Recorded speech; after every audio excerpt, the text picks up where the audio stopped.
ಎಲ್ರಿಗೂ ನಮಸ್ಕಾರ. ಪುಷ್ಪ ಶೆಟ್ಟಿಸ್ ಕುಕಿಂಗ್ ಡೈರಿಗೆ ಸ್ವಾಗತ. ನಾನಿವತ್ತು ಆಂಧ್ರ ಸ್ಟೈಲಲ್ಲಿ ಚಿಕನ್ ಬಿರಿಯಾನನ್ನು ಮಾಡೋಣ ಅಂತಿದ್ದೀನಿ. ಅದಕ್ಕೆ ನಾನಿಲ್ಲಿ ಒಂದು ಅರ್ಧ ಕೆಜಿ ಬಾಸ್ಮತಿ ರೈಸನ್ನು ತೊಗೊಂಡಿದ್ದೀನಿ. ಈ ಬಾಸ್ಮತಿ ರೈಸನ್ನು ಚೆನ್ನಾಗಿ 3-4 ಬಾರಿ ಅದರ ಸ್ಟಾರ್ಚ್ ಹೋಗೋವರೆಗೆ ತೊಳೆದು ಒಂದು ಅರ್ಧ ಗಂಟೆ ನೆನೆಸಿಡೋಣ. ಇದಕ್ಕೆ ಅರ್ಧ ಕೆಜಿ ಚಿಕನನ್ನು ತೊಗೊಂಡಿದ್ದೀನಿ. ಇದನ್ನು ಕ್ಲೀನಾಗಿ ವಾಶ್ ಮಾಡ್ಕೊಂಡು ಬಂದಿದ್ದೀನಿ. ಈ ಬಾಸ್ಮತಿ ರೈಸನ್ನು ವಾಶ್ ಮಾಡೋಣ, ಚಿಕನ್ನ ಮ್ಯಾರಿನೇಟ್ ಮಾಡೋಣ. ಈ ಚಿಕನ್ನಿಗೆ 1 ಕಪ್ನಷ್ಟು ಮೊಸರನ್ನ ಹಾಕ್ತಾ ಇದ್ದೀನಿ.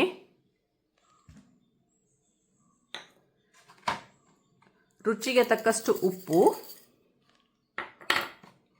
1 ಟೀ ಸ್ಪೂನ್ ಆಗುವಷ್ಟು ಜಿಂಜರ್ ಗಾರ್ಲಿಕ್ ಪೇಸ್ಟನ್ನು ಹಾಕ್ತಾ ಇದ್ದೀನಿ. 1 ಟೇಬಲ್ ಸ್ಪೂನಷ್ಟು ಲೈಮ್ ಜ್ಯೂಸನ್ನು ಹಾಕ್ತಾ ಇದ್ದೀನಿ. ಇದಿಷ್ಟು ಚೆನ್ನಾಗಿ ಕಲಸಿ ಮ್ಯಾರಿನೇಟ್ ಮಾಡೋಕ್ಕೆ ಇಡೋಣ. ಈ ಥರ ಇದು ಒಂದು ಅರ್ಧ ಗಂಟೆ ಮ್ಯಾರಿನೇಟ್ ಆಗಲಿ. ಈಗ ಅಷ್ಟರಲ್ಲಿ ನಾವು ಬೇರೆ ಸಾಮಗ್ರಿಗಳು ಬೇಕು, ಏನೇನು ಬೇಕಂತ ಅದನ್ನೆಲ್ಲ ರೆಡಿ ಮಾಡ್ಕೊಳ್ಳೋಣ. ಈಗ ನಾನಿಲ್ಲಿ ಏನು ಬಾಸ್ಮತಿ ರೈಸನ್ನು ತೊಗೊಂಡಿದ್ದೀನಿ, ಇದನ್ನು ಒಂದು 3-4 ಬಾರಿ ಈ ಥರ ಸ್ಟಾರ್ಚ್ ಹೋಗೋ ತನಕ ಕ್ಲೀನಾಗಿ ತೊಳ್ಕೊಬೇಕು. ಅಕ್ಕಿಲಿ ಸ್ಟಾರ್ಚ್ ಉಳಿಬಾರ್ದು. ಇದಕ್ಕೆ ಈಗ ಸ್ವಲ್ಪ ನೀರು ಹಾಕಿ ನೆನೆಯೋಕ್ಕಿಡೋಣ. ಇದು ಒಂದು ಅರ್ಧ ಗಂಟೆ ನೆನೆಲಿ. ಅಷ್ಟರಲ್ಲಿ ನಾವು ಬೇರೆ ಸಾಮಗ್ರಿಗಳನ್ನು ರೆಡಿ ಮಾಡ್ಕೊಳ್ಳೋಣ. ಈ ಮ್ಯಾರಿನೇಷನ್ ಮಾಡಲಿಕ್ಕೆ ಚಿಕನನ್ನು ಏನು ಹಾಕಿದ್ದೀನಿ, ಅದಕ್ಕೆ 1 ಟೀ ಸ್ಪೂನು ಪೆಪ್ಪರ್ ಪೌಡ್ರನ್ನ ಹಾಕಿ ಈಗ ಇದನ್ನ ಚೆನ್ನಾಗಿ ಕಲಸಿ ಮ್ಯಾರಿನೇಟ್ ಮಾಡೋಕ್ಕೆ ಇಡೋಣ. ಮಸಾಲೆ ಎಲ್ಲ ಹೊಂದ್ಕೊಳ್ಳಿ. ಆಂಧ್ರ ಸ್ಟೈಲ್ ಚಿಕನ್ ಬಿರಿಯಾನಿಯನ್ನು ಮಾಡಲಿಕ್ಕೆ ಒಂದು 15 ಹಸಿರು ಮೆಣಸಿನ್ಕಾಯಿನ ತೊಗೊಂಡಿದ್ದೀನಿ. 2 ಮೀಡಿಯಮ್ ಈರುಳ್ಳಿನ ಕಟ್ ಮಾಡ್ಕೊಂಡು ಬಂದಿದ್ದೀನಿ. ಈ ಹಸಿರು ಮೆಣಸಿನ ಮತ್ತು ಈರುಳ್ಳಿನ ಸೆಪ್ರೇಟಾಗಿ ಬೇರೆ ಬೇರೆ ಪೇಸ್ಟ್ ಮಾಡ್ಕೋಬೇಕು. ಹಾಗೂ 1/4 ಕಪ್ನಷ್ಟು ಪುದೀನ ಸೊಪ್ಪನ್ನು ತೊಗೊಂಡಿದ್ದೀನಿ. 1 ಕಪ್ನಷ್ಟು ಕೊತ್ತಂಬರಿ ಸೊಪ್ಪನ್ನು ತೊಗೊಂಡಿದ್ದೀನಿ. ಮಸಾಲ ಪದಾರ್ಥಗಳಲ್ಲಿ ಬಿರಿಯಾನಿ ಎಲೆ, ಚಕ್ಕೆ 1-2 ಪೀಸು, ಲವಂಗ ಸ್ವಲ್ಪ, 1 ಜಾಪತ್ರಿ ಹಾಗೂ ಸ್ಟಾರ್ ಹೂವು ಮತ್ತು 4 ಏಲಕ್ಕಿನ ತೊಗೊಂಡಿದ್ದೀನಿ. ಹಸಿರು ಮೆಣಸಿನ್ಕಾಯಿ ಮತ್ತು ಈರುಳ್ಳಿನ ಪೇಸ್ಟ್ ಮಾಡ್ಕೊಂಡು ಬರೋಣ. ಸೆಪ್ರೇಟಾಗಿ ಪೇಸ್ಟ್ ಮಾಡ್ಕೊಂಡು ಬರೋಣ. ಈಗ ನಾನಿಲ್ಲಿ ಈರುಳ್ಳಿನ ಮತ್ತು ಹಸಿಮೆಣಸನ್ನು ಸೆಪ್ರೇಟಾಗಿ ಪೇಸ್ಟ್ ಮಾಡ್ಕೊಂಡು ಬಂದಿದ್ದೀನಿ. ಅಂದರೆ ಚಿಕನ್ ಬಿರಿಯಾನಿಯನ್ನು ಮಾಡಲಿಕ್ಕೆ 4 ಟೇಬಲ್ ಸ್ಪೂನ್ ಆಗುವಷ್ಟು ಕುಕ್ಕಿಂಗ್ ಆಯಿಲನ್ನು ಹಾಕಿದ್ದೀನಿ. ಅದಕ್ಕೆ ಒಂದು 2 ಟೇಬಲ್ ಸ್ಪೂನ್ ಆಗುವಷ್ಟು ತುಪ್ಪವನ್ನು ಸೇರಿಸ್ತಾ ಇದ್ದೀನಿ. ಪಲಾವ್ ಎಲೆ, ಮೊಗ್ಗು, ಚಕ್ಕೆ, ಲವಂಗ, ಜಾಪತ್ರಿ ಹಾಗೂ ಯಾಲಕ್ಕಿಯನ್ನು ಹಾಕಿದ್ದೀನಿ. ಈಗ ಮಸಾಲೆ ಘಮ ಬರ್ತಾ ಇದೆ.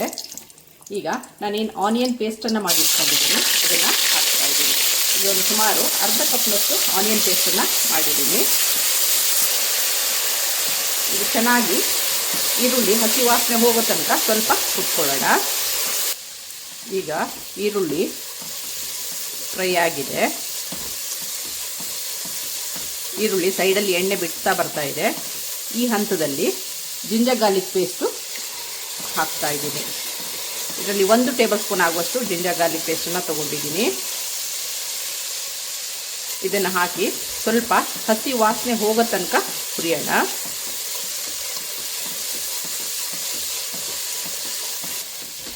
ಜಿಂಜರ್ ಗಾರ್ಲಿಕ್ ಪೇಸ್ಟು ಚೆನ್ನಾಗಿ ಫ್ರೈ ಆಗಿದೆ. ಈಗ ಚಿಲ್ಲಿ ಪೇಸ್ಟನ್ನು ನಾನು ಹಾಕ್ತಾ ಇದ್ದೀನಿ. ಈಗ ಎಷ್ಟು ಖಾರ ಬೇಕು ಹೆಚ್ಚು ಕಡಿಮೆ ಮಾಡ್ಕೋಬೋದು. ಇಲ್ಲಿ ನಾನು ಸುಮಾರು ಒಂದು 15 ಹಸಿರು ಮೆಣಸಿನಕಾಯಿನ ಪೇಸ್ಟ್ ಮಾಡಿ ಹಾಕ್ತಾ ಇದ್ದೀನಿ.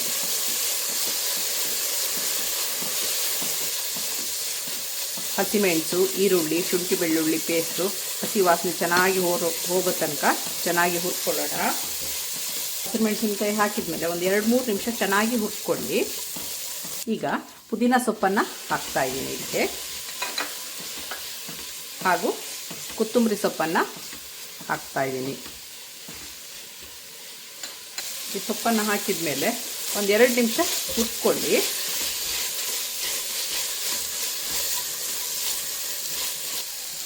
ಈಗ ಇದಕ್ಕೆ 1 ಟೀ ಸ್ಪೂನು ಅಚ್ಚ ಖಾರದ ಪೌಡ್ರನ್ನ ಹಾಕ್ತಾ ಇದ್ದೀನಿ. 1 ಟೀ ಸ್ಪೂನ್ ಆಗುವಷ್ಟು ಗರಂ ಮಸಾಲವನ್ನು ಹಾಕ್ತಾ ಇದ್ದೀನಿ. 1 ಟೀ ಸ್ಪೂನ್ ಕೊತ್ತಂಬರಿ ಹುಡಿಯನ್ನು ಹಾಕ್ತಾ ಇದ್ದೀನಿ. ಹಾಗೂ ಅರ್ಧ ಟೀ ಸ್ಪೂನ್ ಕಾಳುಮೆಣಸನ್ನು ಹಾಕ್ತಾ ಇದ್ದೀನಿ. ಕಾಳುಮೆಣಸನ್ನು ಮ್ಯಾರಿನೇಷನ್ ಮಾಡುವಾಗ ಸಹ ಹಾಕಿದ್ದೀನಿ, ಹಾಗಾಗಿ ಇಲ್ಲಿ ಅರ್ಧ ಟೀ ಸ್ಪೂನ್ ಆಗುವಷ್ಟು ಮಾತ್ರ ಉಪಯೋಗಿಸ್ತಾ ಇದ್ದೀನಿ. ಇದನ್ನು ಚೆನ್ನಾಗಿ ಹುರ್ಕೊಳ್ಳೋಣ. ಮಸಾಲೆ ಎಲ್ಲ ಚೆನ್ನಾಗಿ ಹೊಂದ್ಕೊಳ್ಳಿ. ಫ್ಲೇಮು ಲೋವಲ್ಲಿರಲಿ, ಇಲ್ಲಾಂದರೆ ಸೀದೋಗುತ್ತೆ. ಈಗ ಇದು ಚೆನ್ನಾಗಿ ಘಮ ಬರ್ತಾ ಇದೆ. ಈ ಹಂತದಲ್ಲಿ ನಾನೇನು ಮ್ಯಾರಿನೇಟ್ ಮಾಡಿ ಇಟ್ಕೊಂಡಿದ್ದೀನಿ ಈ ಚಿಕನ್ನ ಇದಕ್ಕೆ ಆ್ಯಡ್ ಮಾಡ್ತಾ ಇದ್ದೀನಿ. ಇದನ್ನು ಚೆನ್ನಾಗಿ ಕಲಿಸ್ಕೊಳ್ಳೋಣ. ಇದಕ್ಕೆ ಒಂದು ಅರ್ಧ ಟೀ ಸ್ಪೂನ್ ಆಗುವಷ್ಟು ಹಳದಿನ ಆ್ಯಡ್ ಮಾಡ್ತಾ ಇದ್ದೀನಿ.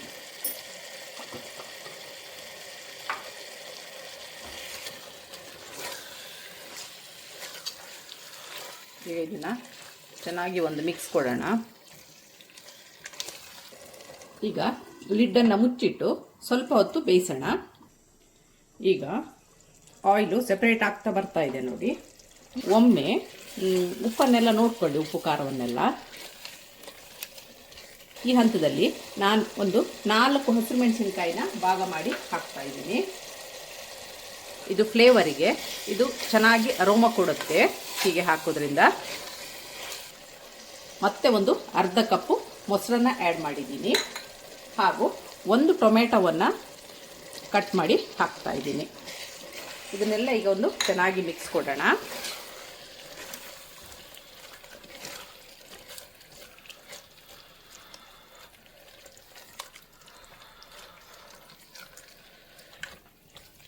ಇದು ಟೊಮೆಟೊ ಸಾಫ್ಟ್ ಆಗೋ ತನಕ ಸ್ವಲ್ಪ ಕುದೀಲಿ.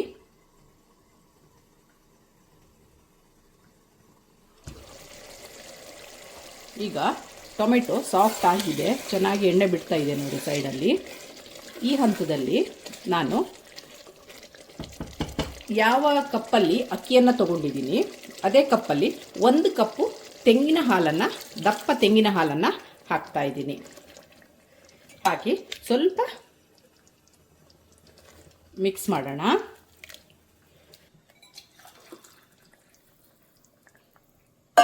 ಹಾಗೂ 2 ಕಪ್ಪು ನೀರನ್ನು ಸೇರಿಸ್ತಾ ಇದ್ದೇನೆ. ನಾನು ನೀರನ್ನು ಸ್ವಲ್ಪ ಕುದಿಸಿದ್ದೀನಿ, ಬಿಸಿಯಾಗಿರುವ ಕುದಿಯುವ ನೀರನ್ನು ಹಾಕಿದ್ದೀನಿ. ಇದೀಗ ಚೆನ್ನಾಗಿ ಒಂದು ಕುದಿ ಬರಲಿ. ತೊಳೆದು ನೆನೆಸಿಟ್ಟಂಥ ಅಕ್ಕಿಯನ್ನು ಈಗ ಇದಕ್ಕೆ ಆ್ಯಡ್ ಮಾಡಿದ್ದೀನಿ. ಈಗ ಇದು ಚೆನ್ನಾಗಿ ಕುದಿ ಬರಲಿ. ಈ ಹಂತದಲ್ಲಿ ಒಮ್ಮೆ ಉಪ್ಪನ್ನು ನೋಡ್ಕೊಳ್ಳಿ. ಅಕ್ಕಿಯನ್ನು ಹಾಕಿದ ಮೇಲೆ ಹೆಚ್ಚಿಗೆ ಸೌಟ್ ಹಾಕಕ್ಕೆ ಹೋಗಬೇಡಿ, ಅನ್ನ ಹುಸಿ ಆಗುತ್ತೆ. ಒಮ್ಮೆ ಹೀಗೆ ಸೌಟಲ್ಲಿ ಕಲಸಿದ್ರೆ ಸಾಕು. ಈಗ ಇದನ್ನು ಮುಚ್ಚಿಡೋಣ. ವೀಕ್ಷಕರೇ, ಇದೀಗ ಆಗಿದೆಯಾ ನೋಡೋಣ. ಇದೀಗ ಒಂದು 70% ರೈಸು ಈ ಥರ ಬೆಂದಾದಮೇಲೆ ಇದನ್ನು ದಮ್ಗೆ ಹಾಕೋಣ. ಇದೀಗ ಒಂದು 70% ರೈಸು ಕುಕ್ ಆಗಿದೆ. ಈಗ ಇದನ್ನು ದಮ್ಗೆ ಇಡೋಣ. ತವವನ್ನು ಬಿಸಿಗಿಟ್ಟು